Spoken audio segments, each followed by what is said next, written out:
Is we have oversight. We review all Amber Alerts that happen. In the last 7 years, we've had over 30 alerts, all of which have been successful, which we're very, very proud of. And we've streamlined things such as training and organization. And our second duty is to make sure that all police officers and criminal justice practitioners are trained in Amber Alerts and how to issue an Amber Alert.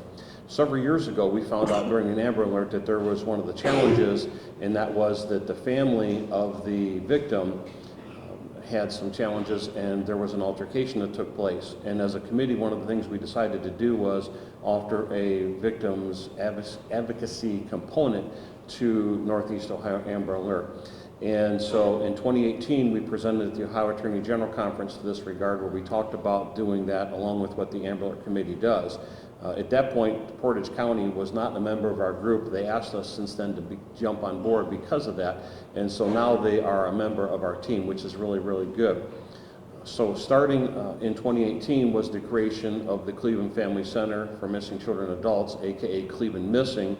And so this has kind of migrated into a conceptual idea starting late last fall until it is officially crystallized, and today is our official launch date. Before I get into a lot of that, I want to introduce a couple of the members of our committee who are here. To my left and my far left, we have Felicia Soto. She's a member of the board of Cleveland Missing. She's also with Esperanza. Next to Felicia is Tracy McGinley. Tracy is a board member for Cleveland Missing, and she's also a professor of criminal justice for Bowling Green State University. Next to her, we have Janelle, and then Captain Kevin Ross from the Medina County Sheriff's Office. He is active with the Amber Alert Committee, and so they'll be available to talk to you on their perspective on how this merger is actually going to work and how it's going to fall underneath one umbrella. So the Cleveland Cleveland Center is basically designed to help victims and families of missing persons. And to what better degree can we have somebody who is held captive against her will for over 9 years? And most of us cannot say, or all of us cannot say, we don't know what it's like, or we know what it's like, because we don't know what it's like. But Gina and her family, they know what it's like. And so this has proven very, very effective, because we've already started as an organization of Cleveland Missing, helping families of missing persons, whether it's an endangered runaway or whether it's abduction, whatever the case may be. And so to this regard, we've been very successful. Merging the two underneath one umbrella makes really good sense, and here's why. Because we're still two separate entities. The Amber Alert Board is still going to continue what they do to have oversight over Amber Alerts. They're still going to review Amber Alerts. And then over here, we have the Cleveland Missing Board. But as an Amber Alert Committee, we're a volunteer committee. We fall under the guise of the Cuyahoga County Department of Justice Services and Public Safety. And we have their blessing that we were able to merge the two of these together. And it just makes really good sense for us, because we can offer something that no other place in the country can offer, and that is, in the event that there is an Amber Alert, we have resources. We can bring the family here to this center. They can have a landing spot. We have a family room. We have meeting rooms. We have a place for press conferences, and it gets them away from where they were when their family was abducted. And again, it gets them a nice soft landing space. Plus, what it does give them, it gives them support. And there's one of the things that families lack sometimes is support. Now, there's a lot of good victim services organizations out there, and they do a wonderful job. This is unique in and of itself, because Ms. Gina can go and offer her perspective along with the support of our board. So I'll turn it over to Gina. So answer this. If you can give them your perspective on the merger of Northeast Ohio Amber Alert and Cleveland Missing. I think it's good, because they could look for the missing, and we could work for the families, and I'm excited. Is there one specific message that you would like to see families have when they have a loved one go missing? To bring them home and have hope. So, one word, 4 letters, and that is hope, right? Yes. Did your family give up on you? No. No. Did they sustain hope? Yes. And you're here today to talk about it, right? Yes. And you want to go ahead and share your experiences to help other families, right? Yes. Okay, very good. We'll take any questions that you guys might have, and we'll offer you the opportunity to speak to board members. This is, again, it's a very unique organization here as Cleveland Missing. The Northeast Ohio Amber Alert Committee is really the one of a kind in the whole entire country of what we do. We're very, very organized. Whenever there is an Amber Alert with our media partners, you are here today, we can reach over 2 million people in roughly about 20 minutes, which is very, very good. And the whole idea is that when there is an Amber Alert, that time is of the essence. Now, as the Cleveland Missing will kind of be on the sidelines, and they'll be here to help law enforcement as needed, and it's additional utility. What I would tell you as a law enforcement officer, and that this is a tremendous benefit. Cleveland Missing is not here to impede on the investigation. They're not to take over the investigation. They're just on the sidelines to provide additional utility to the family. So while law enforcement is chasing leads and trying to bring their loved one home, the Cleveland Family Center is there to provide support for that family. And so we couldn't think of a better merger to fall underneath the one umbrella. We met with the Director of Public Safety and Justice Service for Cuyahoga County, Alex Pelham, and he was very, very excited about this. He said, I don't see any downside to this. This is an amazing service that you guys are providing, and we look forward to being a part of this. So we'll take any questions at this time that you may have. This question's for both of you. What does it mean to be able to pioneer something like this? You just said that this is the first organization of this kind in the country. Well, I think that I'll do a precursor for Gina, and that is that we're volunteer committees. So the Northeast Ohio Amber Alert Committee is all volunteer. I have a full-time job, I'm a police chief, and so and I serve in dual roles. I serve as the president of the board of directors for Cleveland Missing and the chairman of Northeast Ohio Amber Alert. And so to be on the cutting edge is really, really amazing, because these pioneering thoughts that we have to try to help families is, you know, if you ask any law enforcement officer, why did you get into this business? What made you want to become a police officer? It's to help other people. It's to make the community a better place, to make the world a better place. And through some very, very fine organizations and individuals like the ones that we have here, members of our board who volunteer their time religiously, I think it's really an amazing thing. And our group, we just went to Austin, Texas and presented at a convention down there to about 1,100 people.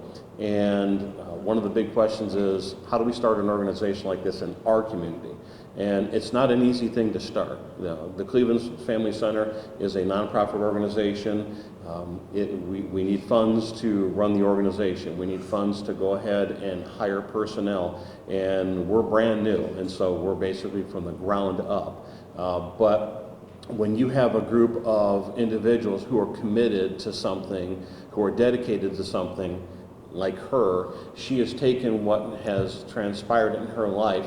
She could have very easily gone out and lived the rest of her life and just, as a normal 20-some-year-old, now 30-something-year-old, sorry, and move about that. But she's elected not to do that. Rather, she wants to go and be a champion for others, and she wants to help others. She saw what her family did, and she saw what her family went through, and now she's here to help those families.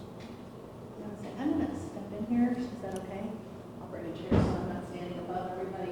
But as you can see, Gina's not feeling well today. She's a little under the weather, but she still wanted to be here for the press conference, so I was asked if I would come in and jump in for a minute. One of the things I just wanted to point out with Gina is when her family started to have to go through this process themselves, one of the things that they didn't even realize was like getting flyers out. We see flyers for missing persons all the time.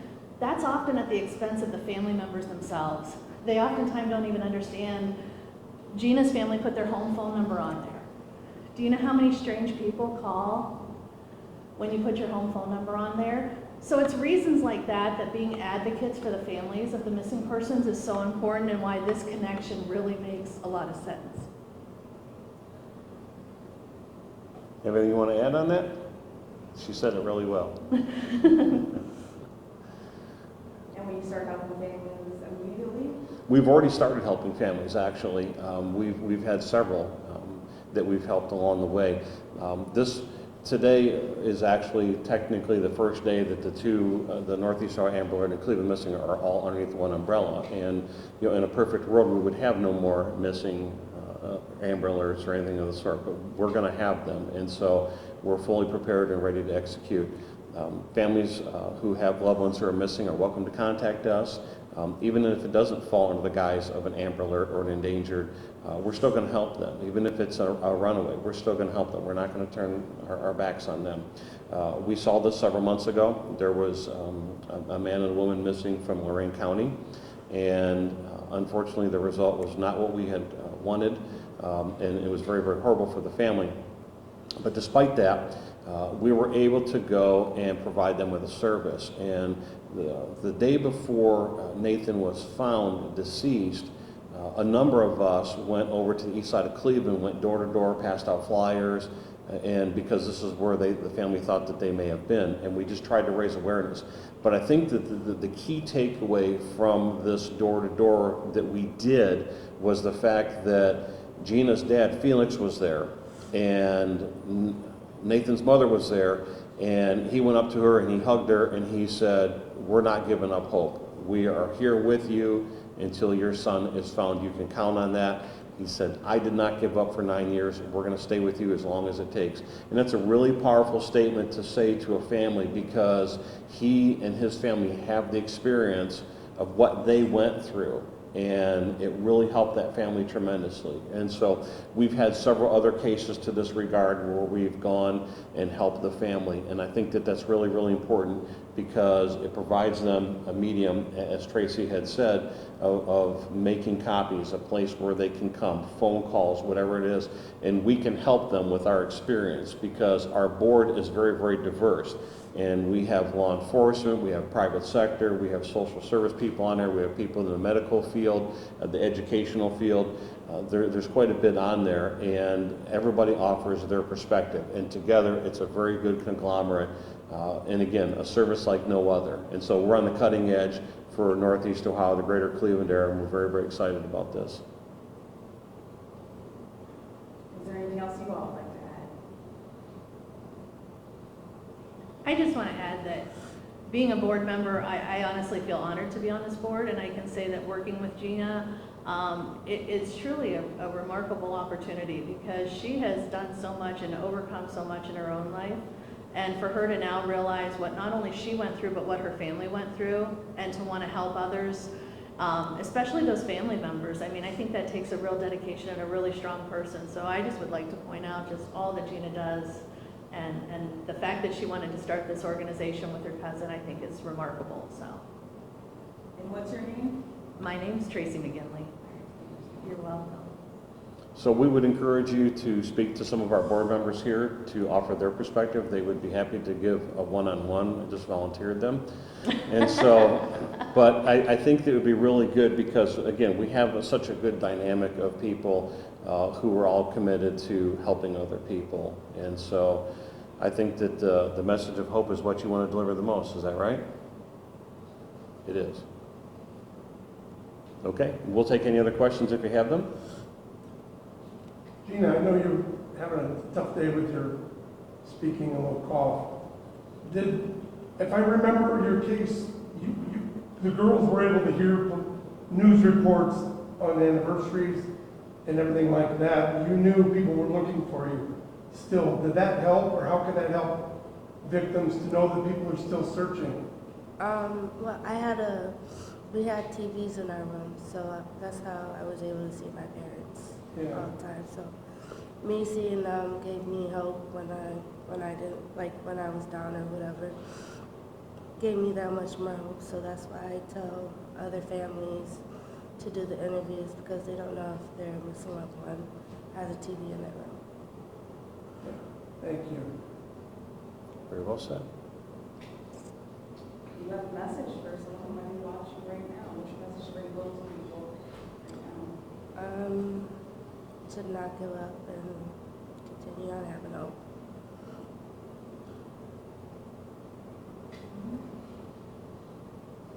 And to the family members, not to give up hope ever, right?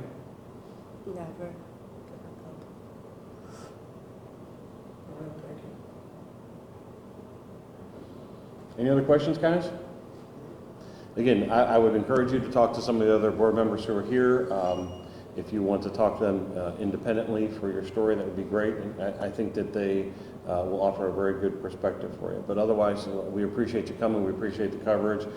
Again, we're very, very excited about this endeavor. It's going to be a really good thing for law enforcement. It's going to be a really good thing for the public. And again, we're on the cutting edge. We're one of a kind in the country. So the future will be paved by us. Thank you. Thank you.